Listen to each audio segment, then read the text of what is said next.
मानना आपल्याला परमेश्वर देत आहे।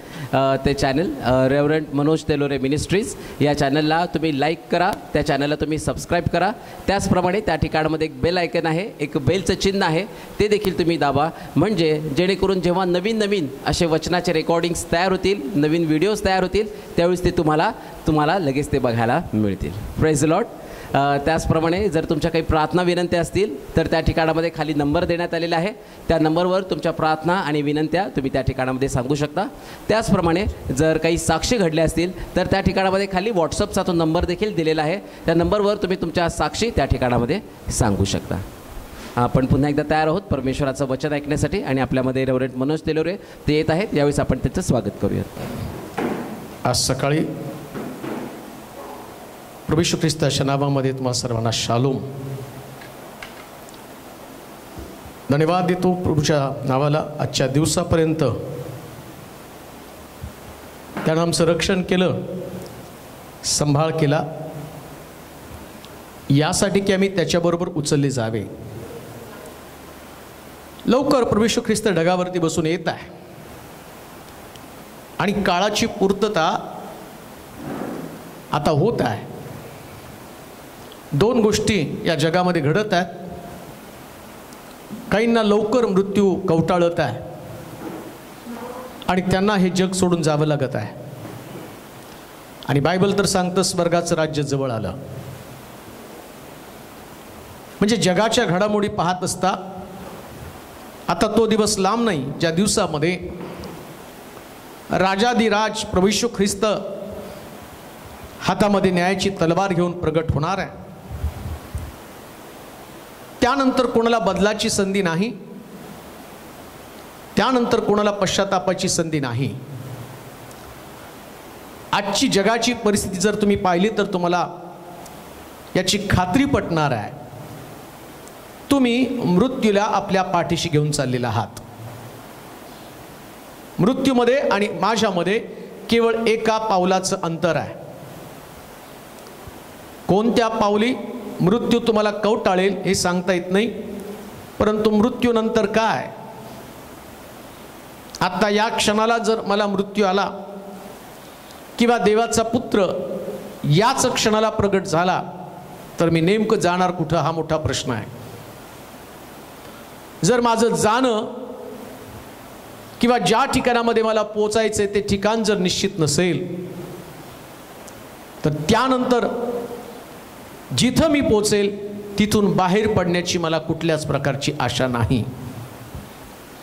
आज एका विशेष गोष्टीकडं तुमचं लक्ष मी वेधणार आहे। स्वर्गाचं राज्य जवळ आलं, पण ब्रॅकेटमध्ये मी काय करू, हा फार मोठा प्रश्न आहे। स्वर्गाचं राज्य तर जवळ आलेलं आहे, चिन्ह पाहतात, घडामोडी या जगामध्ये घडलेल्या तुम्ही पाहतात, काही घडण्याच्या बाकी आहेत, सृष्टीची उलथापालथ तुम्ही पाहतात। या सगळ्याच्या द्वारे आम्हाला कळतं आता देवाचं राज्य जवळ आलेलं आहे। येशूनं सुद्धा प्रार्थना शिकवली नाही का, तुझं राज्य येऊ। मग एवढे वर्ष आम्ही प्रार्थना केली, देवा तुझं राज्य येऊ दे, आणि आता देवाचं राज्य या पृथ्वी तलावर तर येऊ लागलेलं आहे। राज्य म्हटलं की न्याय आलाच।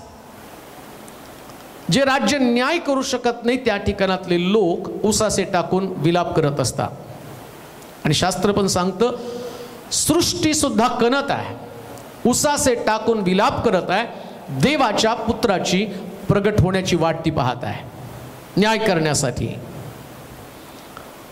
मग स्वर्गाचं राज्य जवळ आल्यावर नेमकं मला काय केलं पाहिजे?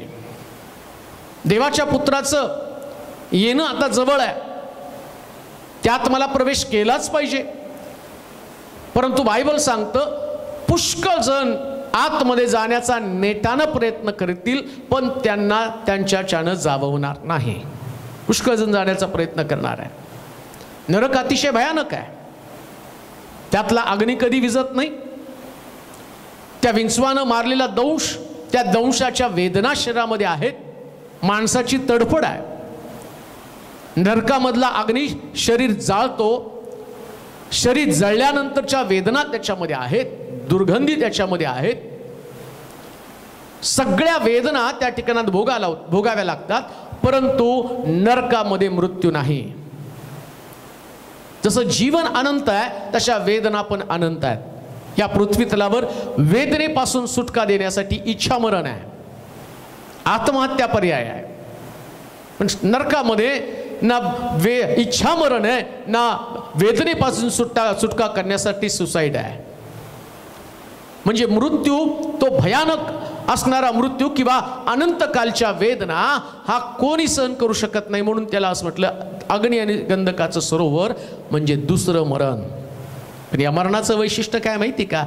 मरणाच्या वेदना यातना आहेत पण नष्ट होणं नाही. आताचा 60-70 वर्ष त्याच्यामध्ये आम्हाला मरण येतं आणि आम्ही मरतो, पण नरकामध्ये कोणाला सुद्धा मरता येणार नाही. परत ऐका, गंभीर इशारा. ज्या पद्धतीचं ख्रिस्ती जीवन आम्ही जगत आहोत, ज्या प्रकारचं आध्यात्मिक जीवन दुर्लक्षित करून एक ऑर्डिनरी ख्रिस्ती जीवन जगण्याचा प्रयत्न आम्ही करत आहोत, ते आमच्यासाठी अतिशय धोकादायक आहे. काय केल्यानं मी स्वर्गाच्या राज्यात जाणार आहे? स्वर्गाच्या राज्यामध्ये जाण्यासाठी नेमकी गोष्ट कोणती? 100% तुम्ही स्वर्गाच्या राज्यामध्ये कसं पोहोचू शकाल? एकच गोष्ट मी तुम्हाला सांगणार आहे. जर स्वर्गाच्या राज्यामध्ये पोहोचायला पाहिजे, एकच गोष्ट तुम्हाला करावी लागणार आहे. आणि ती गोष्ट जर तुम्ही कराल तर 100% विश्वासणारा म्हणून, जर तुम्ही ख्रिस्ताचे शिष्य आहात, नित्य मंदिराला जाणारे लोक आहात, प्रभूच्या आज्ञेमध्ये देवाच्या वचनामध्ये चालणारे लोक आहात, शास्त्रात सांगितल्याप्रमाणे मला प्रभूजी प्रभूजी म्हणणाऱ्या प्रत्येकाचा प्रवेश स्वर्गाच्या राज्यामध्ये होणार नाही. मी तुझ्या नावानं भूतं काढली, संदेश दिला, रोगी बरे केले, तो म्हणतो तरी मी तुला ओळखत नाही. एवढ्या सगळ्या गोष्टी केल्या, परंतु एक गोष्ट जी आवश्यक आहे तीच गोष्ट नेमकी विसरलेली आहे. प्रार्थना भरपूर केल्या, जाऊन भूतं पण काढली, येशूच्या नावात ती निघतातच. संदेश जाऊन दिला, भविष्यवाण्या त्या ठिकाणामध्ये केल्या. ना भविष्यवक्त्याला ना चमत्कार करणाऱ्या व्यक्तीला या ठिकाणामध्ये स्वर्गाचं राज्य मिळेल याची गॅरंटी नाही. पण एक गोष्ट मात्र गॅरंटीने पवित्र शास्त्रात सांगितली, याच्यानं तुम्ही स्वर्गाच्या राज्यामध्ये पोहोचणार आहे. मला वाटतं मत्तयाचं शुभवर्तमान त्याचा 3रा अध्याय आणि त्याचं 1 पासून 12 पर्यंतची वचन आपण वाचूया. मत्तयाचं शुभवर्तमान 3रा अध्याय 1 पासून 12 पर्यंतची वचन. बाप्तिस्मा करणारा योहान आणि त्याचा संदेश. त्या दिवसात बाप्तिस्मा करणारा योहान यहुदियाच्या रानात येऊन अशी घोषणा करू लागला की पश्चाताप करा, कारण स्वर्गाचे राज्य जवळ आले आहे. त्याच्या विषयी यशाया संदेष्टाच्या द्वारे सांगितले होते की अरण्यात घोषणा करणाऱ्यांची वाणी झाली की परमेश्वराचा मार्ग सिद्ध करा, त्याच्या वाटा नीट करा. या योहानाचे वस्त्र उंटाच्या केसांचे होते. त्याच्या कमरेस कातड्याचा कमरबंद होता आणि त्याचा आहार टोळवर रानमध होता. तेव्हा यरुशलेम सर्व यहुदिया यार्देनेच्या आसपासचा अवघा प्रदेश त्याच्याकडे लोटला. त्यांनी आपापली पापे पदरी घेऊन यार्देन नदीत त्याच्या हातून बाप्तिस्मा घेतला. परंतु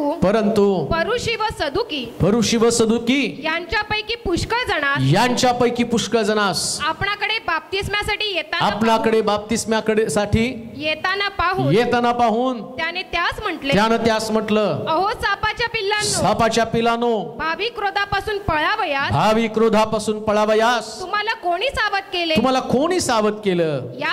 यास्तव पश्चातापास योग्य असे फळ द्या.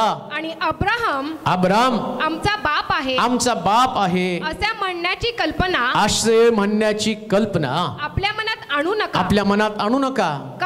कारण मी तुम्हाला सांगतो या दगडापासून अब्राहमासाठी मुले निर्माण करण्यास देव समर्थ आहे आणि आता तर झाडाच्या मुळाशी कुऱ्हाड ठेवलेली आहे जे झाड चांगले फळ देत नाही ते तोडून अग्नीत टाकले जाईल. मी पाण्याने तुमचा बाप्तिस्मा पश्चातापासाठी करतो खरं, परंतु माझ्या मागून जो येत आहे तो माझ्यापेक्षा समर्थ आहे. त्याच्या वाहना उचलून चालण्याची देखील माझी योग्यता नाही. तो पवित्र आत्म्यानं व अग्नीनं तुमचा बाप्तिस्मा करेल. कोणती गोष्ट आवश्यक आहे? बाप्तिस्मा करणारा योहान अजून प्रभू येशू ख्रिस्त त्याच्या कार्याला सुरुवात करण्याच्या अगोदर जी घोषणा त्यानं केली, ख्रिस्ताचं या पृथ्वी तलावरचं पहिलं आगमन, जो प्रभू येशू ख्रिस्त या पृथ्वी तलावरती आलेला होता आणि प्रभू येशू ख्रिस्त आपल्या कार्याला सुरुवात करणार होता, परंतु बाप्तिस्मा करणारा योहान त्यास म्हणतो स्वर्गाचं राज्य जवळ आलेलं आहे. ख्रिस्ताचं पहिलं आगमन, स्वर्गाचं राज्य जवळ आलं आहे आणि स्वर्गाच्या राज्यामध्ये तुमचा प्रवेश होण्यासाठी तो म्हणतो पश्चाताप करा. आमेन. सगळ्यात महत्वाची गोष्ट. हालेलुया. आणि शास्त्र काय सांगतं माहिती का? त्या योहानासमोर जो योहान बाप्तिस्मा देत होता आणि त्या ठिकाणामध्ये असंख्य लोकांच्या झुंडी त्या ठिकाणात जमलेल्या आहेत. का? कारण तो स्वर्गाच्या राज्याविषयीच्या गोष्टी बोलत होता. हालेलुया. आज सकाळी मला माहिती आहे की तुम्ही देवाचं वचन ऐकण्यासाठी उपस्थित आहात, कारण तुम्हा प्रत्येकाला स्वर्गाच्या राज्यामध्ये जायचं आहे. आमेन. पण पोहोचणार तर तसं नाही ना. पोहोचण्यासाठी जी आवश्यक गोष्ट कोणती? शास्त्री परुषी जे धार्मिक लोक आहेत, सिद्धांतवादी लोक आहेत, शुद्धता जपणारे लोक आहेत, शास्त्री आणि परुषी धर्मशास्त्राचं अध्ययन करणारे लोक आहेत, त्यांच्याकडं अशुद्ध गोष्टीपासून दूर राहण्याची प्रवृत्ती आहे, स्वभाव त्यांचा तसा आहे. दानधर्म करणं, देवाचे नियम पाळणं, ज्या ज्या वचनात सांगितलेल्या गोष्टी आहेत त्याचं अनुसरण करणं, या सगळ्या गोष्टी शास्त्री पुरुषी करत आहेत. परंतु बाप्तिस्मा करणारा योहान त्यांच्याकडे पाहून म्हणतो, अरे सापाच्या पिलानो, भावी क्रोधापासून वाचण्यासाठी तुम्हाला हा मार्ग कोणी सांगितलेला आहे? आज सकाळी मी तीच गोष्ट तुम्हाला सांगत असेल. कदाचित आजचा माझा उपदेश हा तुमच्यासाठी उत्तेजना निर्माण करणारा नक्कीच नसेल, पण तुम्हाला शुद्ध करणारा नक्कीच असेल. हालेलुया. प्रत्येक उपदेश याच्यानं तुम्हाला उत्तेजन मिळावं ही माझी अपेक्षा आहे, परंतु आज सकाळी मी तुम्हाला या प्रकारे प्रवृत्त करेल की तुम्ही पश्चाताप करून देवाच्या राज्यामध्ये प्रवेश करावा. आमेन. हालेलुया. जोपर्यंत पृथ्वी तलावरती आहात तोपर्यंत तुमची कर्म, तुमचं जीवन तुम्ही देवासमोर उघड्या पुस्तकासारखं ठेवलेलं आहे. आणि कान देऊ नये का? बाप्तिस्मा करणारा योहान जर शास्त्री आणि पुरुषांना, एवढं चांगलं जीवन जगणाऱ्या लोकांना तो म्हणतो, अहो सापाच्या पिलांनो, तुम्ही आणि मी तर प्रभू येशू ख्रिस्तासमोर अतिशय उघडे लोक आहोत. तो तर योहान आहे. प्रभू येशू ख्रिस्त अशा प्रकारचं व्यक्तिमत्व त्याचं आहे. शास्त्र सांगतं, नथानेलला तो म्हणतो, तू अंजिराच्या झाडाखाली थांबलेला होता त्याच वेळेस मी तुला पाहिलंय. पेत्रला म्हणतो, समुद्राकडे जा, नदीमध्ये जाऊन एक गळ टाक आणि गळामध्ये एक मासा लागेल, त्या माशाच्या पोटामध्ये 2 नाणे असतील. काय लपलंय त्याच्यापासून? कोणत्या गोष्टी लपल्या त्याच्यापासून? शंभरुडी स्त्रीला म्हणतो, बाई तुझ्या घरामध्ये आणि तुझ्या नवऱ्याला बोलून आण. ती म्हणती, महाराज माझ्याकडे नवरा नाही. ठीक बोललीस. आतापर्यंत 5 पुरुषांना नादी लावलं, 6वा जो तुझ्या घरामध्ये आहे ना, तोही तुझा पती नाही. काय त्याच्यापासून लपत आहे? कोणती गोष्ट, कोणतं पाप त्याच्यापासून कधीच लपू शकत नाही. शास्त्री आणि परुषी योहान जो प्रॉफेट, योहान जो संदेष्टा, आणि त्या संदेष्टा समोर एक वरपांगी जीवन जगून त्यांनी स्वतःची बोलवण करत असताना त्यांना असं वाटलं मी जाईल आणि बाप्तिस्मा घेईल तर मला स्वर्गाच्या राज्यामध्ये प्रवेश मिळेल. परंतु बाप्तिस्म्यापूर्वीची महत्वाची गोष्ट ज्याच्यानं तुम्ही आणि मी प्रत्येक जण स्वर्गामध्ये जाणार आहोत, काय केलं पाहिजे तर सगळ्यात महत्वाची गोष्ट पश्चाताप केला पाहिजे. वाचा वचन. त्या दिवसामध्ये बाप्तिस्मा करणारा योहान यहुदियाच्या रानात येऊन अशी घोषणा करू लागला की पश्चाताप करा कारण स्वर्गाचे राज्य जवळ आले आहे. आता 2020 वर्षापूर्वीची घटना, मे बी त्यात आता 30 वर्ष जर तुम्ही त्याच्यातले वजा केले, 30व्या वर्षी येशू ख्रिस्तानं सेवेला सुरुवात केली. म्हणजे जवळजवळ 1990च्या आसपासचा कालखंड, 1990 वर्षापूर्वीची घटना असं तुम्ही त्याला म्हणू शकता.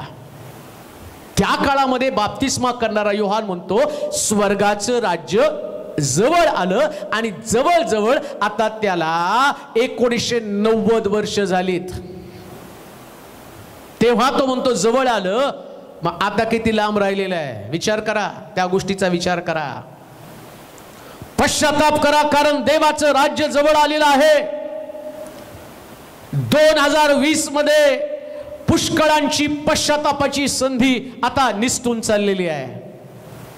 एवढ्या वर्षापर्यंत प्रभूनं आम्हाला जगवलं, आम्हाला पश्चातापाची संधी दिली. आज जर कोणी हॉस्पिटलमध्ये असेल, आज जर कोणी अत्यावस्था असेल, आज जर कोणी मरणाची घटका आणि त्या घटकेमध्ये असेल आणि तुम्ही प्रार्थना करतात प्रभू त्याला तू वाचव, परंतु ती व्यक्ती वाचली जात नाही, याचं कारण एकच आहे, परमेश्वरानं अनुग्रह काढला. स्वर्गाचं राज्य एवढ्या जवळ आलेलं असताना बायबल सांगतं एवढ्या मोठ्या तारणाकडे तुम्ही दुर्लक्ष केलं तर तुमचा निभाव तरी कसा लागेल. जर देवानं दिलेली संधी गमावली, जर प्रभूनं दिलेला चान्स आणि नाकारला तर मग तुमच्यासाठी स्वर्गाचं राज्य तुमच्या हातातून निसटून जाणार आहे. शास्त्र सांगतं ख्याली खुशालीचं जीवन जगण्यासाठी प्रभूनं तुम्हाला आयुष्य दिलं नाही. अजूनही तुम्ही करुणाचे शिकार नाही, याचं कारण एकच आहे, तुम्ही पश्चाताप करावा. न जाणो कधी तो रोग कुठल्या परिवारात, कुठल्या कुटुंबात, कोणत्या तरुणामध्ये, कोणत्या तरुणीमध्ये, कोणत्या वयस्कर व्यक्तीमध्ये, कोण लहान मुलामध्ये त्याचा प्रवेश कधी होईल आणि कधी त्याचं जीवन संपेल. मी नुसती तुम्हाला करुणाचीच धमकी देत नाही. न जाणो देवाचा पुत्र ढगावरती बसून आला तर पुन्हा पश्चातापाची संधी नाही. काय दारू पीत जीवन जगणार आहात, काय व्यसन करत, व्यभिचार करत, झारखर्म करत, चोऱ्या करत, भांडण वादविवाद करत, चर्च पॉलिटिक्स आणि एकमेकाला डॉमिनेट करणं, एकमेकाचं खच्चीकरण करणं, परिवारामध्ये वाद करणं आणि सगळ्या प्रकारच्या घाणेरड्या गोष्टी याच्यामध्ये अडकून पडलेलं जीवन जगणार आहात का? प्रभू आज सकाळी तुम्हाला बोलत आहे पश्चाताप करा. काय पश्चाताप दग्ध होऊन तुम्ही प्रभू समोर बसायला तयार आहात का? स्वर्गाचं राज्य जवळ आलं आहे, एकाच गोष्टीचं अगत्य. वाचा वचन. त्या दिवसात बाप्तिस्मा करणारा योहान यहुदियाच्या रानामध्ये येऊन अशी घोषणा करू लागला की पश्चाताप करा कारण स्वर्गाचे राज्य जवळ आले आहे. स्वर्गाचे राज्य जवळ आला आहे. त्याच्या विषयी यशाया संदेष्टाच्या द्वारे सांगितलं होतं की अरण्यात घोषणा करणाऱ्याची प्रभू येशू ख्रिस्ताचं या पृथ्वी तलावरचं आगमन जितकं महत्वाचं आहे ना, तितकं या योहानाचं सुद्धा आगमन महत्वाचं आहे. नीट ऐका. येशू ख्रिस्त येण्याची घोषणा जशी या यशाच्या पुस्तकामध्ये करण्यात आली होती आणि तशीच घोषणा योहाना संबंधानं या पुस्तकामध्ये करण्यात आली. उद्देश काय? येशूचं स्वागत करत असताना योहानाचा संदेश तितका महत्वाचा आहे. आज तुम्ही पुन्हा एकदा देवाच्या वचनाकडे मी तुमचं लक्ष वेधत असताना मला तुम्हाला सांगू द्या, आज सकाळी योहानाचं हे वचन तुमच्याकडे का आलं? कारण ख्रिस्त लवकर ढगावरती बसून येत आहे आणि त्याच्या आगमनासाठी तुम्हाला सिद्ध असणं गरजेचं आहे. कोणत्याही परिस्थितीमध्ये तुमच्या परिवारातलं सदस्य तुम्ही नरकामध्ये पडावं, नरकामधली हानी, नरकातलं नुकसान, नरकामधल्या यातना, नरकातला अग्नी त्याच्या अनुभवामध्ये नको, तर सार्वकालिक जीवनासाठी ख्रिस्ताबरोबर उचललं जाणं आणि त्याच्या बरोबर राज्य करणं, ज्या कारणासाठी प्रभूनं तुम्हाला आणि मला निवडलं, वेगळं केलं, तारण दिलं, त्याच कारणासाठी प्रभू आज तुम्हाला हाक मारत आहे. योहान म्हणतो पश्चाताप करा. मीही तुम्हाला तेच सांगतो, पश्चाताप करा. आमेन. सगळ्यात महत्वाची गोष्ट कोणती? पश्चाताप. लाख चर्चला जात आहात, दानधर्म तुम्ही करत आहात, आराधना करत आहात, पण पश्चाताप करत आहात का?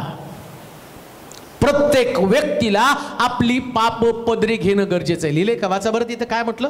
पश्चाताप करा, पश्चाताप करा, कारण स्वर्गाचे राज्य जवळ आले आहे. स्वर्गाचं राज्य जवळ आलं आहे. त्याच्याच विषयी यशया संदेष्टाच्या द्वारे सांगितलं होतं की अरण्यामध्ये घोषणा करणाऱ्यांची वाणी झाली की परमेश्वराचा मार्ग सिद्ध करा, त्याच्या वाटा नीट करा. जर प्रभू येशू येत आहे ना, तर त्याची वाट सरळ केली पाहिजे. आमेन. वाकड्या वाटेनं आजपर्यंत आम्ही गेलो, आमची वाट चुकली, मग ख्रिस्त आमच्या वाटेत नाही. येशू ख्रिस्त तर बरोबर वाटेनं चालतो ना. हालेलुया. ज्या वाटेनं यायचं त्याच वाटेनं तो येणार. चोरीच्या वाटेनं, चुकीच्या वाटेनं येतो तो सैतान आहे. चोर येतो चोरी, घात व नाश करण्यासाठी. मी आलो ते तुम्हाला जीवन देण्यासाठी. योहान 10:10 वाचा बरं. योहान शुभवर्तमान 10 अध्याय 10 वचन वाचा बरं पटकन. योहान शुभवर्तमान 10 अध्याय आणि 10 वचन. चोर येतो तो केवळ चोरी, घात व नाश करावयास येतो. मी तर त्यांना जीवन प्राप्ती व्हावी व ती विपुलपणे व्हावी म्हणून आलो आहे. मग तुम्ही चुकीच्या वाटेनं गेल्यावरती काय स्वर्गाचं राज्य चुकीच्या वाटेनं थोडी तुमच्याकडे येणार आहे? म्हणून तर म्हटलं, स्वर्गाच्या राज्यात जायचं ना, तर पहिल्यांदा तुम्ही चुकलेली वाट तुम्हाला दुरुस्त करावी लागणार आहे. तुमची वाट वाकडी केली. आम्ही म्हणतो ना, मुलगा चुकीच्या वाटेनं, वाकड्या वाटेनं वाया गेला. मुलगी आणि वाया गेली, तिची वाट चुकली. अहो, वाट चुकली तर आता वाट बरोबर तर करावी लागणार आहे ना. हालेलुया. वाट बरोबर करणं म्हणजे पश्चाताप करणं. आमेन.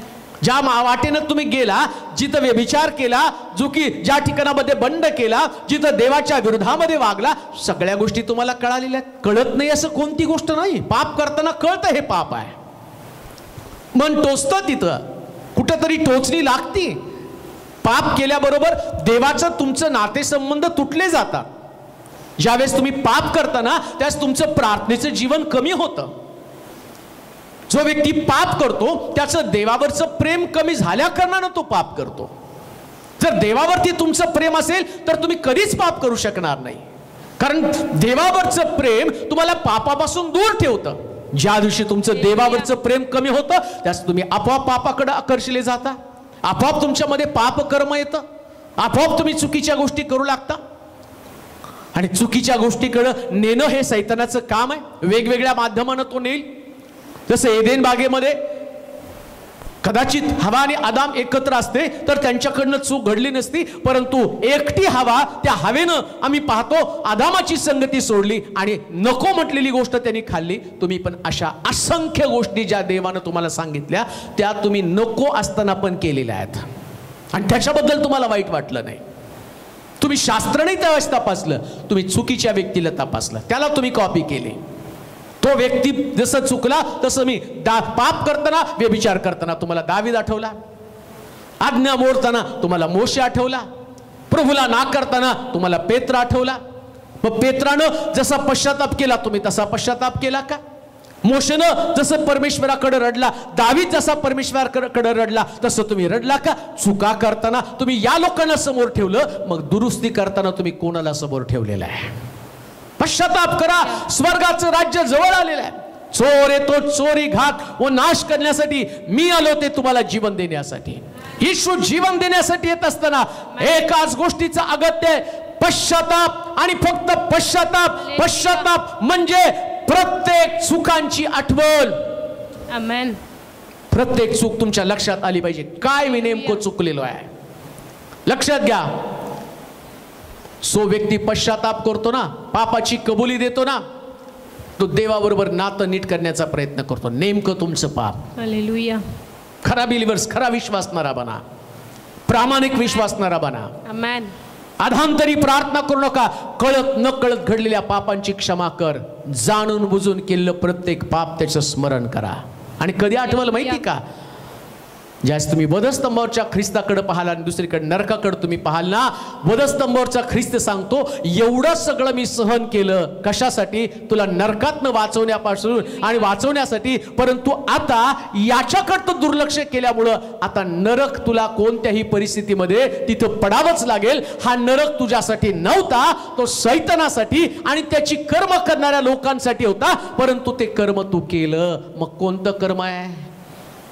कोणतं सैतानाचं काम आहे जे माझ्या हातून घडलेलं आहे? आणि ज्या ठिकाणामध्ये मत्त्याचं शुभवर्तमान 3 अध्याय 6 वचन वाचता का? मत्त्याचं शुभवर्तमान 3 अध्याय 6 वचन काय म्हटलं त्या पश्चातापा संबंधानं? त्यांनी आपापली पापे पदरी घेऊन यार्देन नदीत त्याच्या हातून बाप्तिस्मा घेतला. पश्चाताप करणं म्हणजे पाप पदरी घेणं. आमेन. एक एक पाप माझ्या पदरी मी घेतलं पाहिजे. हालेलुया. बाप्तिस्मा नंतरची स्टेप आहे.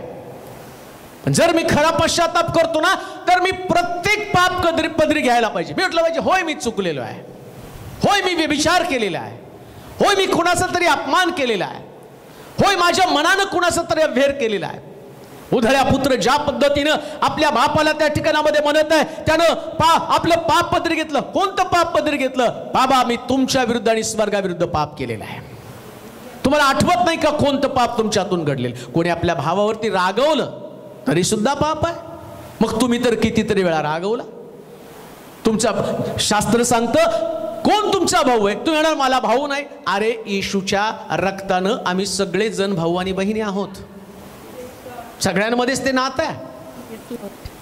तुम्हाला सख्या भावाची गरज नाही. मंडळीमधला सदस्य हा तुझा भाऊ आहे. परिवारामध्ये मंडळी हा परिवार आहे. ज्यानं बाप्तिस्मा घेतला तो ख्रिस्ताच्या कुटुंबात त्याचा जन्म झाला. मग कोणी आपल्या भावाविषयी वाईट बोललं, आपल्या आईविषयी वाईट बोललं, काय तुझ्या मंडळीमध्ये तू अशा पद्धतीचं कर्म केलं का? स्वर्गाचं राज्य जवळ आलं, तुला वाटत नाही ते पाप पदरी घेऊन प्रभूला म्हणावं प्रभू माफ कर, ही गोष्ट जर मला स्वर्गामध्ये येण्यासाठी अटकाव करत आहे तर आज सकाळी मी माझं पाप पदरी घेत आहे.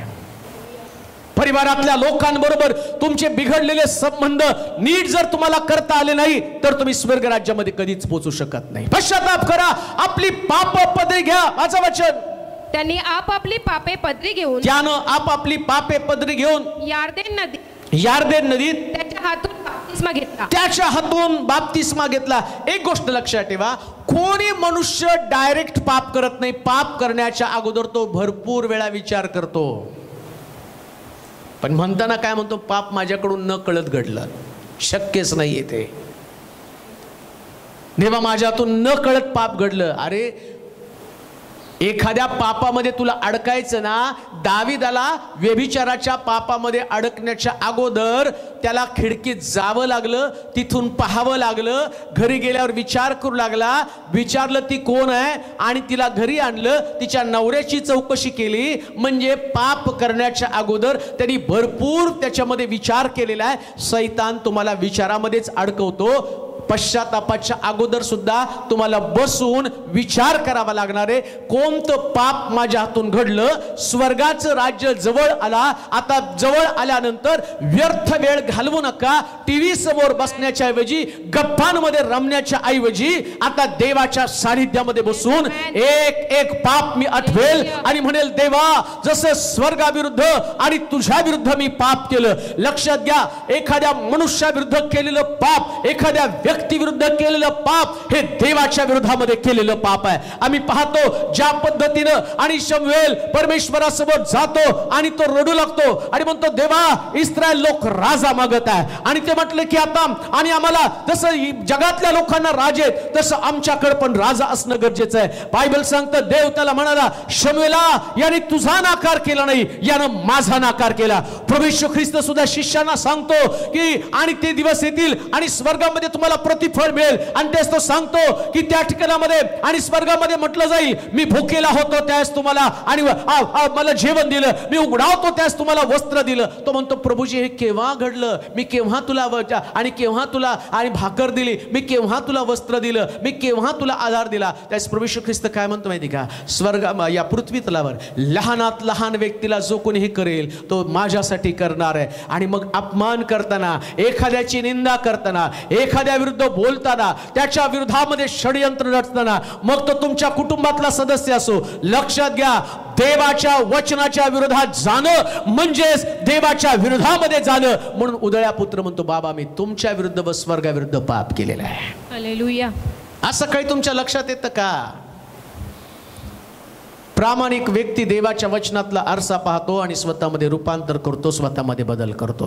तुम्ही म्हणाल माझ्या परिवारातल्या लोक तसेच आहेत, माझ्या मंडळीतले लोक तसेच आहेत, त्यांना याच पद्धतीने वागावं लागतं. प्रश्न तोच आहे, तुला त्यांच्या बरोबर नरकात जायचंय का तुला त्यांच्यापासून अलिप्त होऊन स्वर्गामध्ये जायचंय? हालेलुया. उदया पुत्र म्हणतो, बाबा मी तुमच्या विरुद्ध व स्वर्गाविरुद्ध पाप केलेला आहे. कोणत्याही परिस्थितीमध्ये कोणाविरुद्ध तुमचं काही असेल तर आज आपण आपल्या पापाचा हिशोब ठेवणं गरजेचं आहे. हालेलुया. हिशोब ठेवा. तुम्ही पैशाचा हिशोब ठेवत नाही, इतका तुमचा पगार तुमच्याकडे आला, बँकेमध्ये ठेवलेल्या पैशाचा हिशोब तुम्ही ठेवता, किती तारखेला किती आणि तुमच्या खात्यावर तुम्ही टाकलं आणि थोडंसं जर मिसबॅलन्स दिसलं तर तुम्ही बँकेच्या मॅनेजरला जाऊन भांडता, मी एवढेच पैसे काढले, एवढेच टाकले. पापाच्या बाबतीत तुम्हाला हिशोब ठेवता येत नाही. दिवसभर तुमच्यातून कोणत्या चुका घडल्या. म्हणून म्हटलं, जो आपली पाप पदरी घेतो, असं बरं वचन, त्यांनी आपापली पापे पदरी घेऊन यार्देन नदीत त्याच्या हातून बाप्तिस्मा घेतला. प्रत्येकानं आपल्या स्वतःचं पाप पदरी घ्यायला पाहिजे. आमेन. तुमचं पाप, एकमेकाच्या पापाकडे पाहू नका. हालेलुया. पुष्कळ वेळा अमक्यानं काय पाप केलं, तमक्यानं काय पाप केलं, माझ्या भावानं काय पाप केलं, माझ्या बहिणीनं काय पाप केलं, माझ्या आईनं काय पाप केलं, माझ्या बापानं काय पाप केलं. अरे त्यांची पाप आणि त्या दिवशी ज्या दिवशी ते पश्चाताप करतील ते स्वर्गामध्ये जातील. पण तो दुसऱ्याच्या पापाचा हिशोब ठेवता ठेवता स्वतःचा हिशोब विसरून गेला आणि त्याचा परिणाम तुझी पाप वाढत गेली. परंतु आज सकाळी गोष्ट मी तुम्हाला सांगतो, सगळी पाप एका वहीवरती लिहून ज्या दिवशी तुम्ही देवाजवळ कबूल कराल, एका क्षणात देव तुमच्या पापावरती फुली मारेल आणि स्वर्गात तुमचा प्रवेश पक्का होईल. किती सोपं स्वर्गाचं राज्य आहे. काय करावं लागतं तुम्हाला? दुसऱ्या गोष्टी.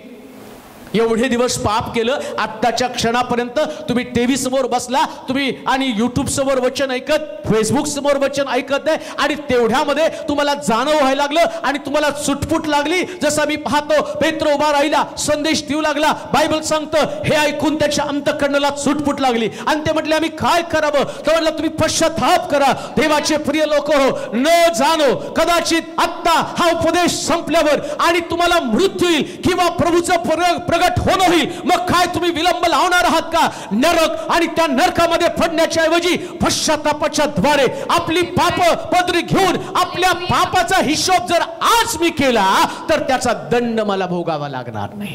Yes, man. आज मी माझ्या पापाचा हिशोब केला पाहिजे. एकही पाप विसरून चालणार नाही, एक सुद्धा, एक पण नाही. अपशब्द बोलला असेल, क्षमा मागा, रिपेंट करा, त्याच्याबद्दल पश्चाताप करा, त्याच्याबद्दल खंत वाटू द्या, चुटपुट लागू द्या. चुटपुट म्हणजे कळतं का तुम्हाला काय? कधी कधी एवढी पाप करतो तरी एवढे निर्धावलेला असतो ना, आम्हाला त्याच्याबद्दल काहीच वाटत नाही. लबाड बोलला असेल, शिवीगाळ केली असेल, वाईट विचार केला असेल, पुष्कळ गोष्टी, अमंगळ गोष्टी केल्यात, डोळ्यानं व्यभिचार केला, कान शुद्ध गोष्टी ऐकलेल्या आहेत. धन्य तो पुरुष जो दुर्जनांच्या मसलतीने चालत नाही, धर्मनिंदकाच्या बैठकीत बसत नाही. कधी धर्मनिंदा ऐकली असेल, कोणातरी सेवकाविरुद्धच्या चर्चा ऐकल्या असतील, ते पण पाप आहे. बसायचंच नाही, ऐकलं असेल. कोणाच्या विरोधात तुम्ही बोललेला असाल, परिवारातल्या सदस्याच्या विरोधामध्ये तुम्ही गारणं केलं असेल, तुमच्यामध्ये चुका असताना सुद्धा तुम्ही लोकांच्या चुका दाखवत आणि त्यांच्या विषयीच्या अफवा पसरत फिरवले असाल, त्याचा पण हिशोब तुमच्यापासून घेतला जाणार आहे. बायबल सांगतं, तू कोपऱ्यात बोलशील पण तुझं पाप धाब्यावरून सगळीकडे उघड केलं जाईल. कोणाविषयी बोलणं हे सुद्धा पाप आहे. कुठल्या तरी कोपऱ्यामध्ये ते जरी केलं असेल तर त्याचा पश्चाताप तुम्हाला करावा लागेल. आमेन. अगदी स्पष्ट आणि क्लिअर. हर एक पाप आज सकाळी तुम्हाला तुमच्या पदरी घ्यावंच लागेल. म्हटलंच पाहिजे, प्रभू जे तुला पसंत नाही त्या गोष्टी मी आजपर्यंत केलेल्या आहेत. हे लय सोपं आहे. आराधना करणं, गीत गाणं, उपदेश करणं, हा उपदेश मी करतो हे फार सोपं आहे. पण मी पश्चाताप करतो ते सगळ्यात कठीण आहे. आणि प्रभूला उपदेश पसंत नाही, त्याला पश्चाताप पसंत आहे. किती पण मी उपदेश केला ना, प्रभू माझ्या उपदेशापेक्षा मी जे उपदेश करतो ना तो उपदेश आणि माझं जीवन या दोघांची तुलना करत आहे. माझा उपदेश मला स्वर्गात नेणार नाही, पण माझा पश्चाताप मात्र मला स्वर्गामध्ये नेणार आहे. वधस्तंभावरचा चोर शेवटच्या क्षणाला म्हणतो, आपण जे केलं ते योग्य, आपल्याला जी शिक्षा मिळाली ती योग्यच आहे, हा निर्दोष आहे, याच्याबद्दल असं बोलू नकोस. त्याला वाईट वाटलं, त्याला खंत वाटली त्या गोष्टीची आणि त्याला चुटपुट लागली. आणि त्याच्यामध्ये तो विचारतो, राजाधिकारणीशीलतेस माझी आठवण कर, ज्यानं जन्मभर चुका केल्या पण एका पश्चातापानं ऑन द स्पॉट त्याला स्वर्गाचं राज्य मिळालं. देवाचे प्रिय लोको, कितीतरी कोविडने मरत आहेत ना, शेवटची प्रार्थना वधवून घ्या. मृत्यू तर अटळ आहे, पण स्वर्गाचं राज्य हे आमच्यासाठी गोष्ट महत्वाची आहे. मृत्यूपेक्षा स्वर्ग राज्य मिळवणं गरजेचं आहे. आणि स्वर्गाच्या राज्यात जाण्यासाठी मी काय करू, तो म्हणतो फक्त पश्चाताप कर, फक्त पश्चाताप. आणि पश्चाताप करू म्हणजे नेमकं काय करू माहिती का? पश्चाताप करू याच्यासाठी पापपदरी घ्यायला पाहिजे. मी हे चुकलोय, या गोष्टी माझ्याकडनं चुकीच्या घडलेल्या आहेत, काम देऊ नाही का? ती भावना तुमच्यामध्ये असू देऊ नका. त्यानं जोपर्यंत माझ्याकडे येत नाही आणि तो जोपर्यंत मला क्षमा मागत नाही तोपर्यंत मी क्षमा करणार नाही. नाही हो, स्वर्ग राज्य तुम्हाला गाठायचं आहे, तुम्हाला पोचायचंय, तुमच्यासाठी वाट तुम्हाला सरळ करून टाकायची. हालेलुया. देवाचा पुत्र ढगावरती बसून लवकर येत असताना वाटा सरळ करा, आमेन. पश्चाताप करा, चुकीचा मार्ग सोडून द्या. आतापर्यंत केलं ती प्रत्येक गोष्ट आता तुमच्यासाठी क्षमायोग्य नव्हती, परंतु पश्चाताप केल्याबरोबर आणि तुमची पाप तुम्ही पदरी घेतल्याबरोबर बायबल सांगतं की त्याच ठिकाणामध्ये देव तुम्हाला क्षमा करतो. लुकाचं शुभवर्तमान 15 अध्याय 15 ते 19 पर्यंत वचन वाचा. लुकाचं शुभवर्तमान 15 अध्याय 15 पासून 19 पर्यंत वचन. मग तो त्या देशातील एका रहिवाशाजवळ जाऊन त्याला चिकटून राहिला. त्याने त्याला आपल्या शेतात, किती सुंदर उधळ्या पुत्राचा पश्चाताप आहे पहा. त्यानं त्याला आपल्या शेतात डुकरे चारावयास पाठविले. तेव्हा डुकरे खात असत त्यातला शेंगा तरी खाऊन पोट भरावे. पश्चाताप होण्यासाठी पहिल्यांदा प्रत्येक व्यक्तीनं मी कुठं होतो आणि आता कुठं आलो याची तुलना करणं गरजेचं आहे. अगदी सोपं. कधी माणसाला पश्चाताप होतो माहिती का? अरे आधी तू कुठं होता ना आता तू कुठं आहे? आधी तुझी जागा कुठे, तुझं स्थान कोणतं होतं?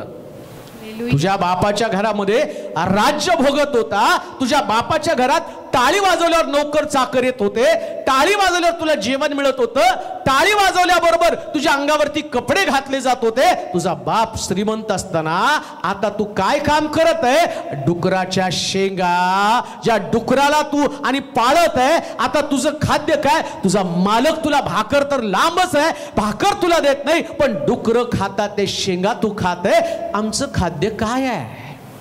एकेकाळी देवाचं वचन खाणारे लोक, एकेकाळी देवाच्या वचनाचा मानना, एकेकाळी आराधनेतलं सर्वोच्च शिखर गाठणारे लोक, एकेकाळी सेवेमध्ये प्रचंड ऊर्जा, प्रचंड शक्ती, प्रचंड सामर्थ्य त्या व्यक्तीमध्ये होतं. परंतु आता जर त्याची अवस्था बघितली तर एखाद्या उधळ्या पुत्रासारखं डुकराच्या शेंगा, नाकारलेल्या गोष्टी, तुच्छ गोष्टी, तुच्छ प्राणी डुक्कर, आणि पवित्र शास्त्रामध्ये म्हटलं अशुद्ध प्राणी आता अशुद्ध व्यक्ती बरोबर अशुद्ध गोष्टी आम्ही खात आहोत. पूर्वी देवाच्या संगती, देवाच्या सानिध्यामध्ये आम्ही आराधना करत होतो, परंतु आता तुच्छ आणि शिवीगाळ, बाष्क गोष्टी, टवाळ्या, निंदा आणि सगळ्या देवाला न पसंत पडणाऱ्या गोष्टी आम्ही काय खात आहोत याच्याबद्दल आम्हाला पश्चाताप केला पाहिजे. मी काय पूर्वी खात होतो, कसलं उंचीवरचं मी जगत होतो जीवन आध्यात्मिक.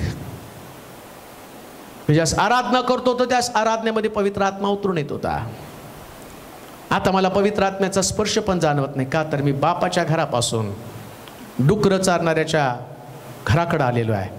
अशा धन्याकडे आलो की त्या धन्यानं माझ्या हवाली डुकरं केलेली आहेत, ती अशुद्ध आहेत. बापाच्या घरामध्ये जे गौरव होतं ते गौरव सगळं निघून गेलेलं आहे. तुमचं अधोपतन, तुमची अधोगती, तुम्ही ज्या ठिकाणात न पडलेले आहात कान देऊ नये का. पूर्वी तुम्ही कुठं होता, आता तुम्ही कुठं आहात. तुमचं प्रार्थनेचं जीवन पूर्वी कसं होतं, आता तुमचं प्रार्थनेचं जीवन काय. तुमची विश्वासाची पातळी काय होती, आता तुमचा विश्वास काय.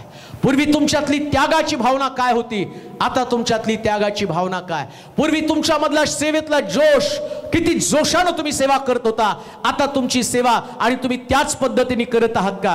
पश्चाताप करा, स्वर्गाचं राज्य जवळ आलेलं आहे. पाहतो येण्याच्या अगोदर बायबल सांगतं ज्यानं तुम्हाला पवित्र आत्मा इसार म्हणून दिलेला आहे. पवित्र आत्म्याचा ऍडव्हान्स तुम्ही घेतला, परंतु आता तुम्ही सेवा करत नाही, आता तुम्ही बाहेर पडत नाही. त्याच्यासाठी तुम्ही कारण आणि लोकांच्या संबंधानं सांगतात. उधळ्या पुत्राला बापाच्या घरातनं बाहेर पडण्याचं कारण काय होतं, त्याचं मन छैनबाजी करण्याकडं. ज्या दिवशी तुमचं मन बापाच्या घरामध्ये लागत नाही त्या जग तुम्हाला ओरडत असतं. अशी कोणती तरी गोष्ट असते जी देवापासून तुम्हाला तोडत असते. उधळ्या पुत्राला छैनबाजी तोडत होती, शमशोनाला दलीला तोडत होती, दाविदाला आणि त्याच्या सैनिकाची पत्नी देवापासून तोडत होती. तुम्हाला पण कोणीतरी देवापासून तोडत आहे. जसं लुसिफरला स्वर्गामध्ये त्याचा अहंकार तोडत होता, तो म्हटला माझं सिंहासन देवाच्या सिंहासनापेक्षा उंच असावं.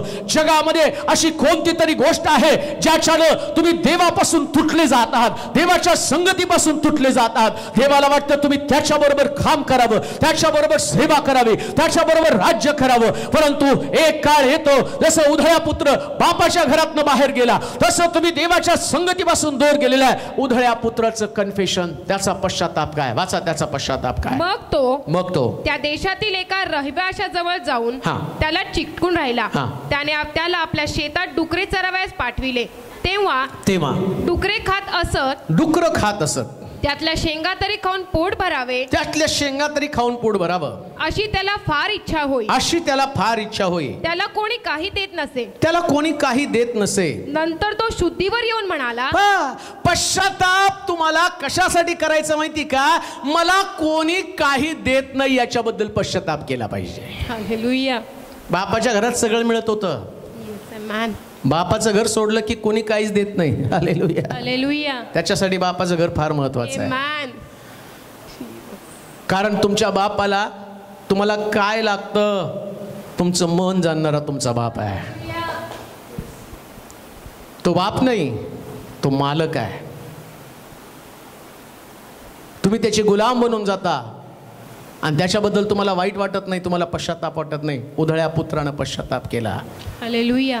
स्वर्गाचं राज्य जवळ येण्याच्या अगोदर तुम्ही काय काय गमावलं याच्याबद्दल तुम्हाला पश्चाताप करणं गरजेचं आहे. आमेन. मला आता काहीच मिळत नाही, काय लिहिले वाचा.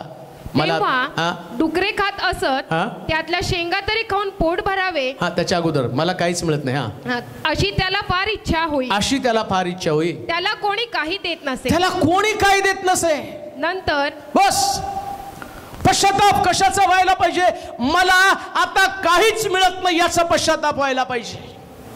स्वर्गाचं राज्य जवळ आलं, आता तुम्हाला कशाचा पश्चाताप व्हायला पाहिजे, मला आता तो पहिल्यासारखा अभिषेक मिळत नाही.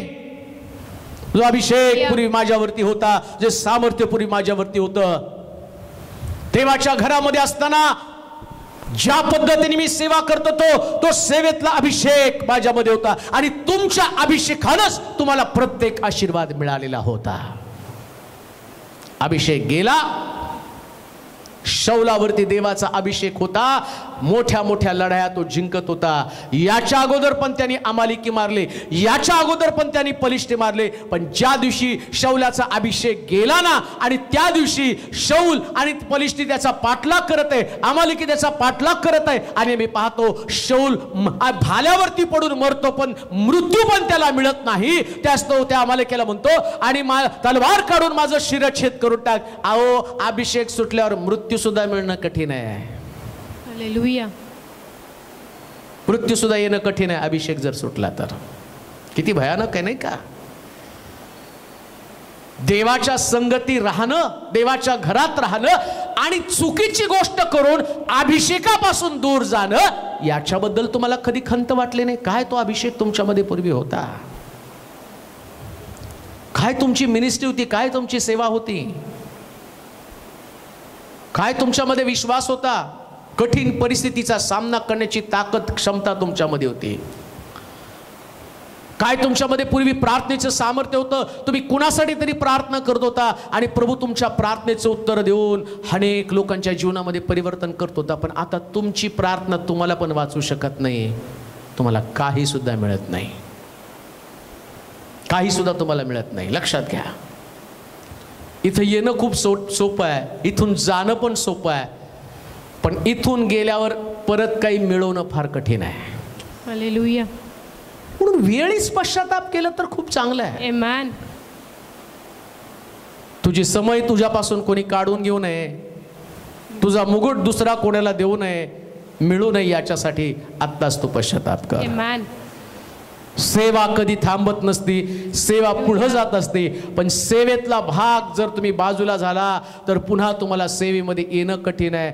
आत्ता जर अशी चुकीची कोणती गोष्ट तुमच्यामध्ये घडत असेल, आजच पश्चाताप करा, कारण स्वर्गाचं राज्य जवळ आलेलं आहे. आमेन. काय केल्यानं मला स्वर्गाच्या राज्यामध्ये प्रवेश मिळेल, काय केल्यानं मी देवाच्या राज्याचा भाग बनेल, काय केल्यानं देवाच्या राज्यामध्ये मला जागा मिळेल. जसं उधळा पुत्र म्हणतो, या ठिकाणामध्ये माझ्या बापाच्या घरामध्ये भाकरीची रेलचेल आहे. हालेलुया. माझ्या बापाच्या घरामध्ये समृद्धी आहे, माझ्या बापाच्या घरामध्ये किती सुंदर प्रकारचा अनुभव आहे. पण आज इथं मला काही सुद्धा मिळत नाही, काही मिळत नाही. याच्याबद्दल कधी पश्चाताप केला का? आहे तसंच रुटीन लाईफ तुम्ही जगत आहात. देवाच्या लोकांनी रोज आणि रोज वाढणाऱ्या अभिषेकामध्ये चाललं पाहिजे. आमेन. वाढणाऱ्या अभिषेकामध्ये. वाचा पुढे. नंतर तो शुद्धीवर येऊन म्हणाला, शुद्धीवर येऊन म्हणाला, माझ्या बापाच्या कितीतरी मोलकऱ्यास भाकरीची रेलचेल आहे, आणि मी तर येथे भुकेने मरतो आहे.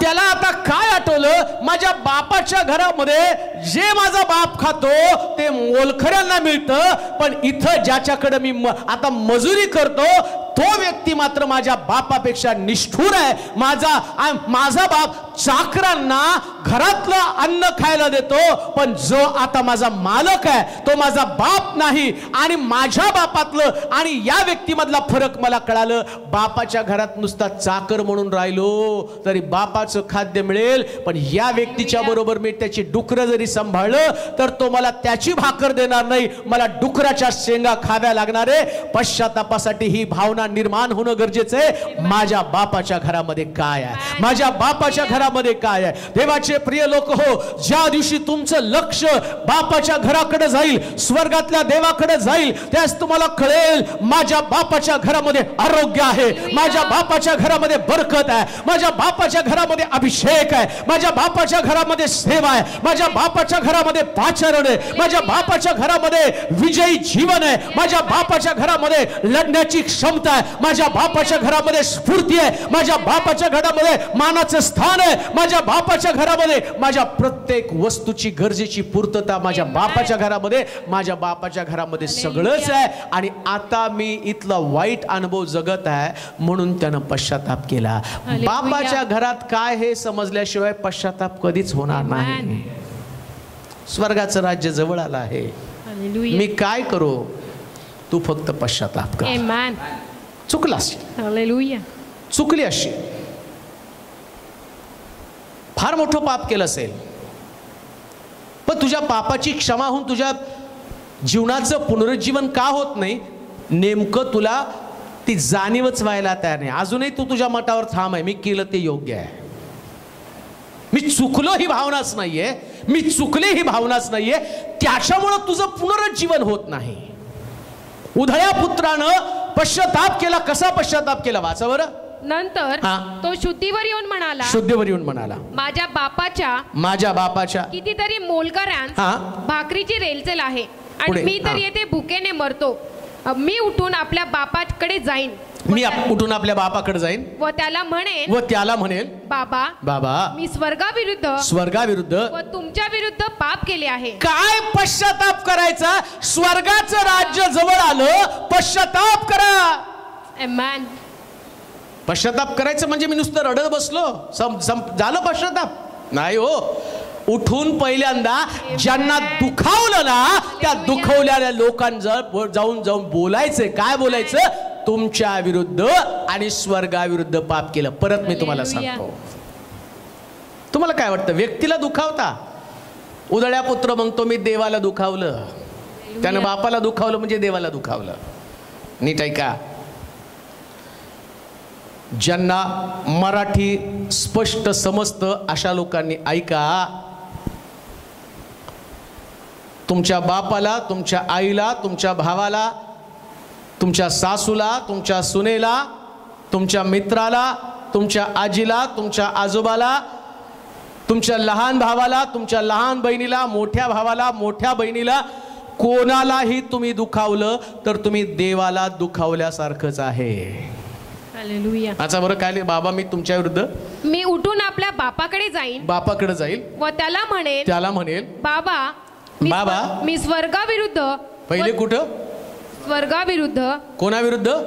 स्वर्गाविरुद्ध. बापाविरुद्ध नंतर, पहिले स्वर्गाविरुद्ध पाप करता. तुम्हाला वाटतं नाही माझं आणि माझ्या बापाचं भांडण आहे, माझं आणि माझ्या भावाचं भांडण आहे, माझं आणि माझ्या सासूचं भांडण आहे, माझं आणि माझ्या सुने. अरे भांडण तुमचं एकमेकाबरोबर नाही, भांडण तुमचं स्वर्गाच्या विरोधामध्ये आहे. हालेलुया. आध्यात्मिक जीवन जगताय, एकीकडे चर्च मध्ये पण आहात, आराधना पण करत आहात, पण तिथं क्षमा करण्याची वृत्ती नाही. आणि वचन काय सांगतं? पश्चाताप करा, स्वर्गाचं राज्य जवळ आलंय. का? कारण या अवस्थेमध्ये प्रभू तुम्हाला स्वर्गात तर घेऊन जाऊ शकत नाही. प्रॉब्लेम येईल त्याला. कुणाला न्यावं? सासूला न्यावं तर सुनीला ठेवावं लागेल, सुनीला न्यावं तर सासूला ठेवावं लागेल, भावाला नेलं तर त्या भावाला ठेवावं लागेल, बहिणीला नेलं तर दुसरीला ठेवावं लागेल. मग दोघांनी पण स्वर्गात जायला पाहिजे, तर दोघांनी समेट करूया, पश्चाताप करू, म्हणजेच आप एकमेकाची असणारी आडभिंत तोडून देवाबरोबर आमचा संबंध नीट करूया. जो पश्चाताप करतो, समेट करतो ना, तुमचा देवाबरोबर समेट होतो. माणसाबरोबर समेट म्हणजे देवाबरोबर समेट. लक्षात घ्या, जे इथं पृथ्वी तलावर तुम्ही करताना ते सगळं देवापर्यंत जातं. हालेलुया. जे माणसासाठी करता. आता जो व्यक्ती त्या माणसाच्या विरोधात उभा राहतो म्हणजे कोणाच्या विरोधात उभा राहतो? देवाच्या. साधं सोपं सरळ गणित आहे. कारण देवानं त्याच्या आज्ञा दिल्यात, तुम्ही माझ्यामध्ये, माझी वचनं तुमच्यामध्ये. हालेलुया. येशूने हे वचन दिलं. उधळ्या पुत्राचा दाखला कोणी सांगितला? येशूनं सांगितला. कोणाला सांगितला? शिष्यांना सांगितला. म्हणजे ती घटना त्यांना समजावून सांगताना, प्रत्येक जे वचन त्यांना सांगतो, प्रत्येक उतार्यातला भाग सांगताना त्याला शिकवायचं काय? उधळ्या पुत्र म्हणतो, बाबा तुमच्या विरुद्ध व स्वर्गाविरुद्ध तुमच्या विरुद्ध पाप केलं. म्हणजे तुमचं भांडण जे व्यक्ती बरोबर नाही, तुमचा वाद तर स्वर्गातल्या देवाविरुद्ध तुमचा वाद होतो. मग काय तू प्रार्थना, काय आराधना, काय सुवार्ता, काय मिनिस्ट्री, जर याच गोष्टी आम्हाला कळाल्या नाहीत, इथं जी भिंत आम्ही पाडत नाही, देवाबरोबरचं नातं आम्ही मजबूत करत नाही, तोपर्यंत स्वर्गात आम्ही जाणार तर कसं? स्वर्गात जाण्याच्या अगोदर ही भावना निर्माण झाली पाहिजे, बाबा स्वर्गाविरुद्ध व तुमच्या विरुद्ध मी पाप केलाय. आणि ज्या व्यक्तीला हे कळतं ना, पहिल्यांदा तो आपलं अंतःकरण उघडतो. हालेलुया. त्यानं क्षमा करो अथवा न करो, पण तुम्ही मात्र भिंत पाडून देवाच्या विरोधात जाण्याच्या ऐवजी देवाच्या बाजूला जाऊन बसला. हालेलुया. मग दाविदानं, तुम्ही एवढ्या वेळा ऐकलं, शौल मेला म्हणून दाविदानं जयोत्सव केला नाही. त्याला माहिती आहे हा अभिषिक्त आहे. हालेलुया. आणि त्यानं त्या अमालेकेला ठार मारून टाकलं. का? तू अभिषिक्ताच्या विरोधामध्ये हात चालवलेला, तो देवाच्या बाजूला जाऊन बसला. हालेलुया. त्याला माहिती आहे देव न्याय करतो, देव न्याय करेल. एखादी व्यक्ती चुकीची आहे, देव तिचा न्याय करेल, पण तुम्ही देवाच्या बाजूनच राहा. आमेन. देवाच्या बाजूने राहा. हालेलुया. आणि आजपर्यंत या चुका केल्या असतील ना, तर पश्चाताप करा. कशासाठी पश्चाताप करायचा? उधळ्या पुत्रानं केलेलं, मी कोणाला दुखावलं असेल तर स्वर्गाचं राज्य जवळ आलं, त्याला क्षमा करेल किंवा त्याला क्षमा मागेल. आजचा दिवस कोरोनाने तुम्हाला गाठण्याच्या अगोदर, देवाचा पुत्र ढगावर बसून येण्याच्या अगोदर, कन्फेस द सिन. येस आमेन. कुठलंही पाप असेल, कोणाला दुखावलं असेल, लगेचच्या लगेच जाऊन मला पश्चाताप करणं गरजेचं आहे. का? कारण स्वर्गाचं राज्य जवळ आलेलं आहे. लुकाचं शुभवर्तमान 19 अध्याय 8 वचन वाचा. फार फार सुंदर आहे. कसा पश्चाताप असतो पहा. स्वर्गाचं राज्य जवळ आलं, मी काय केलं पाहिजे, मी काय करावं, तर कोणाला दुखावलं असेल तर जाऊन त्याला क्षमा करावी, क्षमा मागावी. दुसरी गोष्ट वाचूया. लुकाचं शुभवर्तमान 19 अध्याय 8 वचन. तेव्हा जक्कई उभा राहून प्रभूला म्हणाला, जक्कई उभा राहून प्रभूला म्हणाला, प्रभूजी पहा, पहा, मी आपले अर्धे द्रव्य दरिद्रास देतो, आणि मी अन्यायाने कोणाचे काही घेतले असेल, अन्यायानं कोणाचं काही घेतलं असेल तर ते चौपट परत करतो. येशूने त्याला म्हटलं, आज या घराला तारण प्राप्त झाले आहे. आता खरा पश्चाताप काय माहिती का? जक्कई आपलं पाप पदरी घेतो आणि तो म्हणतो, जर मी कोणाचं कुभांड न घेतलं असेल, चौपट परत करतो. हालेलुया. काय सुंदर आहे. स्वर्गाचं राज्य जवळ आलं, आता चौपट परत करायला सुरुवात करा.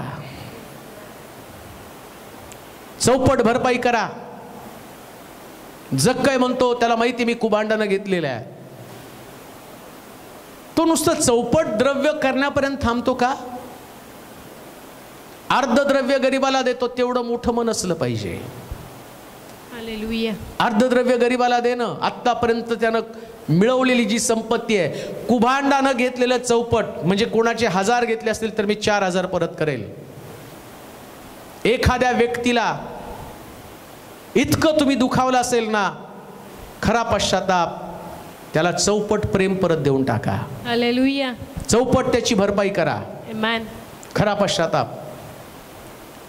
काही तुम्ही लहान होणार नाही, देवाच्या राज्यामध्ये तुम्ही मोठे बनणार आहात. आमेन.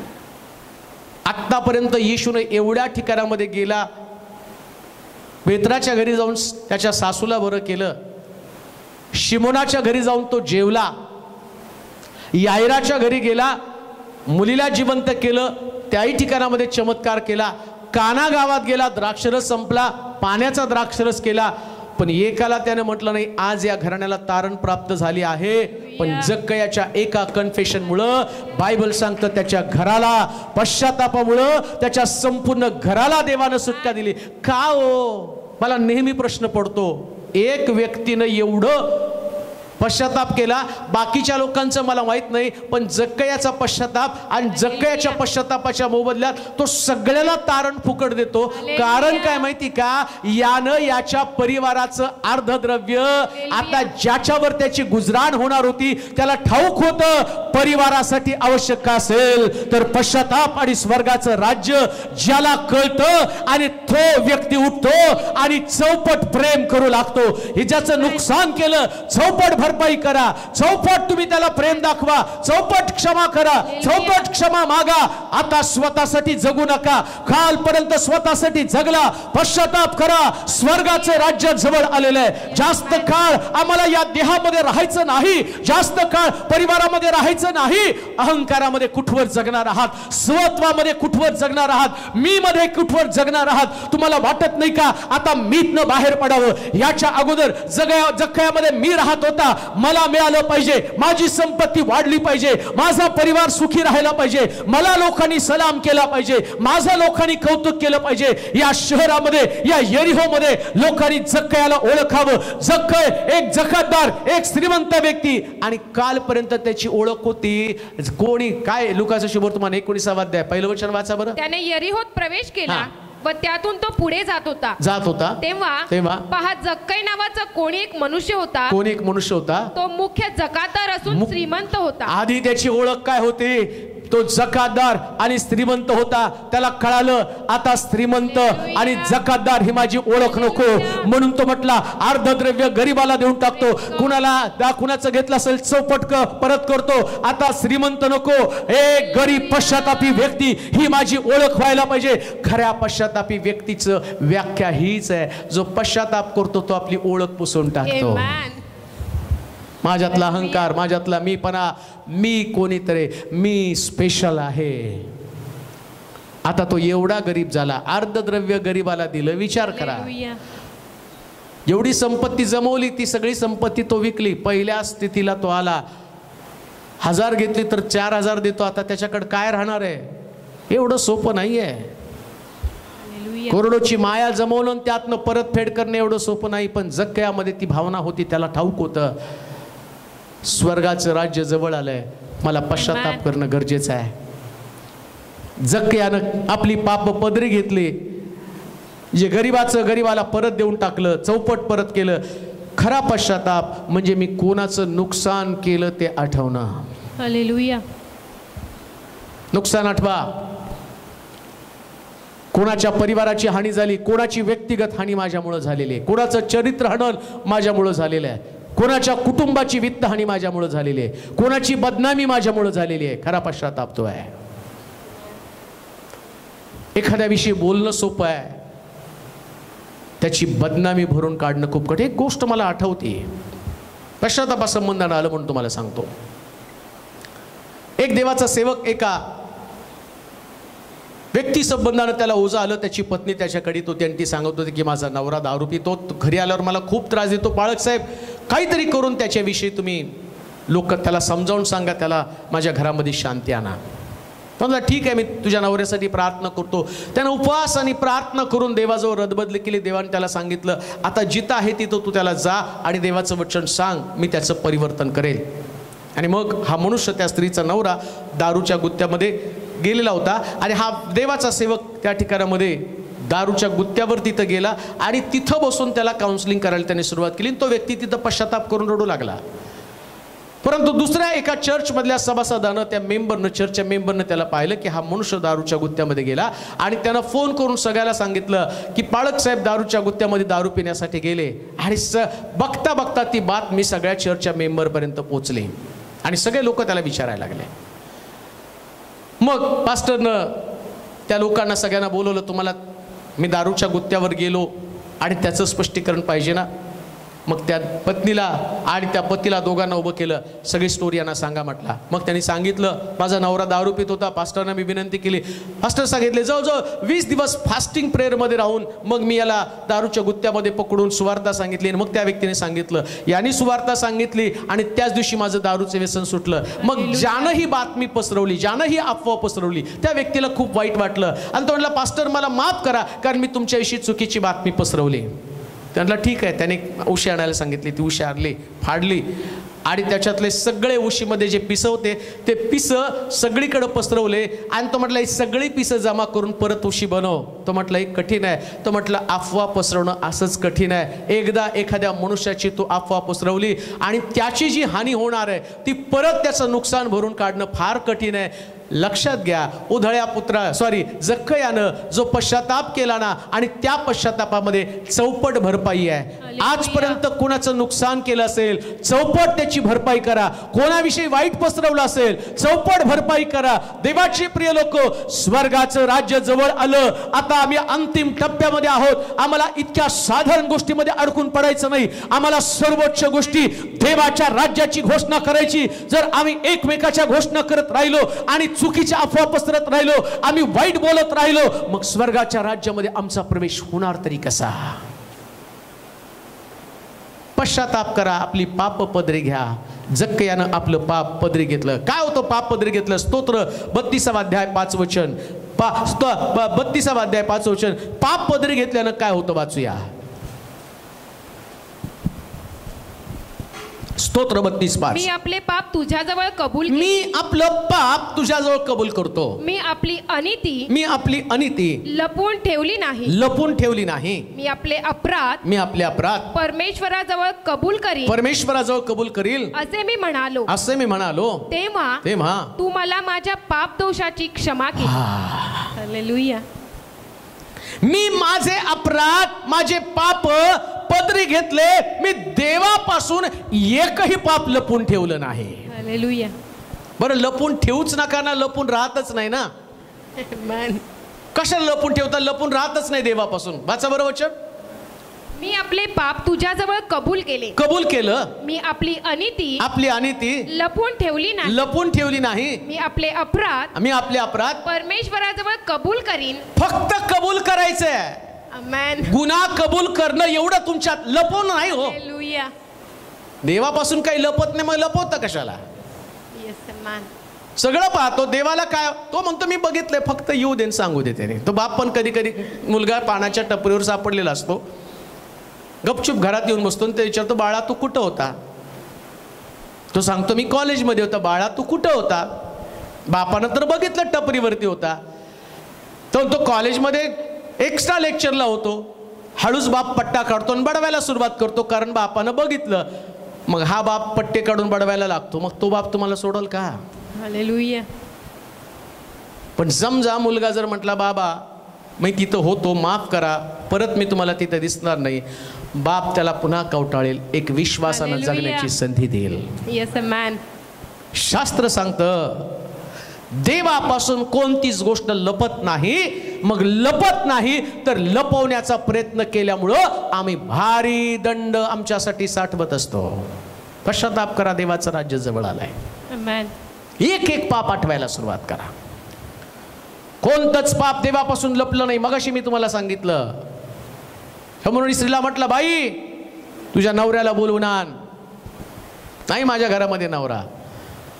5 होते आतापर्यंत. 5 जण तुझ्या नावानिशी सांगितलं, 5 जण तुझ्याकडे आतापर्यंत आलेले होते. आता 6वा पण तुझ्या घरामध्ये. लक्षात घ्या, तुमचं चालणं, तुमचं बोलणं, तुमचं उठणं, तुमचं निजणं, तुमचा मोबाईल, तुमचं व्हॉट्सअप, तुमचं फेसबुक, तुमचं यूट्यूब, काय बघता सगळ्याचा हिशोब त्याच्याकडे आहे. पश्चाताप करणं गरजेचं आहे. तुम्हाला काय वाटतं, तुम्ही बघायला लागला तर देवाला दिसत नाही? अहो, देव तिथून बरोबर बघत आहे आणि न्यायाच्या दिवशी ते सगळं त्याचा हिशोब घेतला जाणार आहे. हालेलुया. तो माझ्या मुखातनं निघणारा प्रत्येक शब्द तुला ठाऊक आहे. प्रत्येक शब्द देखील देवाला माहिती तू काय बोलला. दावीद म्हणतो, माझ्या मुखावर पहारा ठेव, माझ्या वाणीचं द्वार सांभाळ. पश्चाताप करा या मुखातनं निघालेल्या प्रत्येक शब्दाबद्दल. पश्चाताप करा या तुमच्या डोळ्यानं केलेल्या वाईट व्यवहाराबद्दल. जे डोळे तुम्ही दृष्टांत पाहण्यासाठी, जे डोळे तुम्ही आणि प्रभूचं राज्य आणि ते वाढवण्यासाठी पाहिलं, परंतु आता तुमचे डोळे ज्या चुकीच्या गोष्टी पाहत आहेत त्याच्याबद्दल तुम्हाला पश्चाताप करणं गरजेचं आहे. आमेन. ज्या हातानं तुम्ही वाद्य वाजवली त्या हातानं कोणतं पाप केलं? ज्या मुखातनं तुम्ही शुभवर्तमान सांगितलं त्या मुखातनं कुठल्या गोष्टी तुम्ही केलेल्या आहेत? ज्या हृदयामध्ये आणि तुम्ही प्रभूला घेतलं त्याच हृदयामध्ये कसला व्यभिचार आहे? तेच हृदय किती असं आणि घाणेरडं आहे. या हृदयाबद्दल देवाजवळ पश्चाताप केला पाहिजे. एक गोष्टीबद्दल देवाजवळ पश्चाताप केला पाहिजे. एकदा देवाच्या मंदिरात आलेली पावलं मंदिरातनं बाहेर गेल्यावर आणखीन कुठं गेलेली आहेत? कोणाकडे गेलेली आहेत?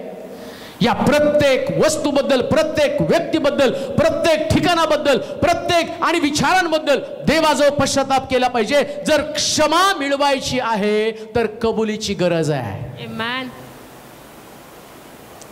कोर्टानं सुद्धा परवा ते फार मोठे जज, काय नाव त्यांचं, भूषण कुमार नाही, 1 रुपयाची शिक्षा कोर्टाचा म्हणते. म्हटले फक्त कबूल करायचं, नाही तर 6 महिने तुम्हाला तुरुंगात टाकेल. कबुली केली, आपला गुन्हा त्यांनी स्वीकारला नाही, 1 रुपयाची शिक्षा त्यांना ठोठावली. शिक्षा तर झालीच, रुपयाची असू नये तर किती पण असो शिक्षा झाली. पण जगातले कोर्ट चालतेत, आमचा देव तर सगळ्यात भारी न्यायाधीश आहे. याने 1 रुपयाची तर शिक्षा केली, पण आमच्या देवाकडं कबुली नाम्यामध्ये कितीही मोठं पाप असेल तर त्याची शिक्षा होत नाही, त्याला क्षमा केली जाते. मग स्वर्गाचं राज्य जवळ आलं, दंड मिळवायचा का क्षमा मिळवायची? दंड जर दिला तर तो तुमच्याच्यानं सहन होणार नाही. देवाचा दंड तुम्हाला सहन करण्याची क्षमता तुमच्यात नाही. नरक, त्या नरकातल्या वेदना सहन करू शकत नाही. परंतु आज जर पश्चाताप केला तर पश्चातापानं पुन्हा एकदा तुमच्या जीवनाची बांधणी केली जाणार आहे. स्वर्गाचं राज्य जवळ आलं, मी काय करू? बायबल सांगतं तो नीतिमान व न्यायी आहे. आपली पाप पदरी घ्या, पश्चाताप करा, आणि पश्चाताप केल्यावर देव तुम्हाला 100% क्षमा करेल. देवा तुम्हाला पश्चातापी अंतःकरण देव, आपण प्रार्थना करू. हे सर्व समर्थ देवा, मी स्वतः तुझ्या हातामध्ये पडत आहे. आज पहिल्यांदा मी माझ्या सगळ्या चुका, सगळे दोष, सगळे अपराध व्यक्तिशः तुझ्या समोर कबूल करत आहे. काहीच तुझ्यापासून लपलेलं नाही. माझी एक एक गोष्ट तुला ठाऊक आहे. माफ कर पित्या. क्षमा मागण्या इतकी सुद्धा आता माझी लायकी राहिलेली नाही. मी अपात्र आहे. तू सेवा करून घेतो हेच फक्त तुझं गौरव आहे. जसं पौल म्हणतो जगात सगळ्यात मोठा पापी आहे, त्या पौलाकडे इतकं मोठं मन आहे. ज्या पौलानं आपलं सारं जीवन सेवेला समर्पित केलं, तो सुद्धा कबूल करतो. आज मोठ्या मनानं आमची पाप आम्ही तुझ्या समोर कबूल करावी, या प्रकारचं सौभाग्य तो मला दिलेलं आहे. सृष्टी ओरडून सांगत आहे देवाचा पुत्र ढगावरती बसून लवकर येत आहे. परंतु सैतानानं लोकांना असं अडवून ठेवलं. लोक फक्त आशीर्वादामध्ये अडकले. आशीर्वाद, आशीर्वाद, आशीर्वाद आणि फक्त आशीर्वाद. परंतु त्यांना त्यांच्या चुकाची जाणीव होऊ नये यासाठी या सैतानाने त्यांची मनं आंधळी करून टाकलेली आहेत. परंतु आजचा संदेश लाखो लोकांपर्यंत पोहोचू दे, यासाठी की हजारो लाखो लोकांनी देवाच्या राज्यामध्ये प्रवेश करावा. पश्चाताप करून आजच्या संदेशानं प्रभूजी पुष्कळ लोकांचं परिवर्तन व्हावं. व्यसनातनं सुटावे, व्यभिचारातनं सुटावं. ज्याने आपली पत्नी सोडून इतरांच्या कुटुंबामध्ये दुसऱ्याच्या पत्नीबरोबर राहत आहे, असल्या व्यभिचाराच्या पातकातनं त्यांना बाहेर काढ. दारूच्या गुत्त्याकडे जाणारी पावलं, आता ती पावलं चांगल्या मार्गावरती चालावी. आजपर्यंत व्यसन केलं, परंतु आता त्यांनी व्यसनातनं बाहेर पडावं. आज ज्यांनी ज्या मंडळीमध्ये सेवा करतो ते, परंतु त्यांनी चुकीच्या गोष्टी केल्या आणि त्या मंडळीपासून ते दूर गेले, परंतु त्यांना पश्चातापाची जाणीव निर्माण होऊ दे, पापाची जाणीव निर्माण होऊ दे, त्यांच्या चुकांची जाणीव निर्माण होऊ दे. आणि प्रभू त्यांनी काय गमावलं याविषयी त्यांना पश्चाताप व्हावा आणि पुन्हा एकदा त्यांनी पश्चाताप दग्ध होऊन प्रभूकडे यावं. अशा घटना घडल्या जाऊ दे. आजचा संदेश कोणी आपल्यापुरता मर्यादित ठेवू देऊ नकोस देवा. प्रत्येक व्यक्तीची ती गरज आहे. न जाणो हा संदेश कोणाच्या हाती पोहोचेल. आणि कदाचित मी पश्चातापाचा संदेश घेऊन जाऊ शकलो नाही, पण यूट्यूब, फेसबुकच्या माध्यमातून हजारो लाखो लोकांपर्यंत पोहोचू दे प्रभूजी. आणि हजारो लाखो लोक पश्चाताप करून, जसं शमुरणी स्त्रीनं घागर टाकून शमुरणातले लोक जमा केले प्रभू, आज तसा हा संदेश वेगवेगळ्या जिल्ह्यांमध्ये, वेगवेगळ्या शहरामध्ये, जगाच्या कानाकोपऱ्यामध्ये ज्याला भाषा समजती अशा प्रत्येकापर्यंत पोहोचू दे. आणि तुझ्या राज्याची घोषणा देश विदेशात सगळीकडे होऊन लोकांचं जीवन बदलावं, त्यांचे स्वभाव बदलावे, त्यांनी पश्चातापी व्हावं. जे सेवेतनं मागे गेले त्यांनी पश्चाताप करावा, सेवा करावी. अभिषेकातनं माघारी गेले, अभिषेक मिळवावा. देवाच्या समक्षतेपासून माघारी गेले, त्यांनी पुन्हा पश्चाताप करावा. जसा शमशोन पश्चाताप करतो, बटांबद्दल पश्चाताप करतो, परत त्याच्या बटा उगू लागतात आणि त्यानं पुन्हा एकदा हयातीमध्ये जेवढे मारले नाही तेवढे मरताना मारले, असा पश्चाताप प्रत्येकामध्ये निर्माण व्हावा. आणि प्रभू जेणेकरून तुझं राज्य वाढावं, सैतानाच्या राज्याला सुरुंग लागू दे. सर्वांच्या जीवनाची बांधणी कर. सगळ्यात मोठी अडचण आमची आहे आरोग्य नाही, ही आमची अडचण नाही. आमच्याकडे पश्चातापी अंतःकरण नाही, ही आमची अडचण आहे. आणि याच अडचणीतनं सगळ्यांना बाहेर काढा. नरकापासून प्रत्येकाचा बचाव कर माझ्या राजा. आज ऐकणाऱ्या प्रत्येक व्यक्तीच्या अंतःकरणाला चुटपुट लागू दे आणि त्यांचा जीव, आत्मा, प्राण, शरीर सगळ्यामध्ये मोठा बदल होऊ दे. तुला धन्यवाद देत तुझी स्तुती करत येशूच्या नावात ही प्रार्थना विनवणी केली म्हणून तो ऐक.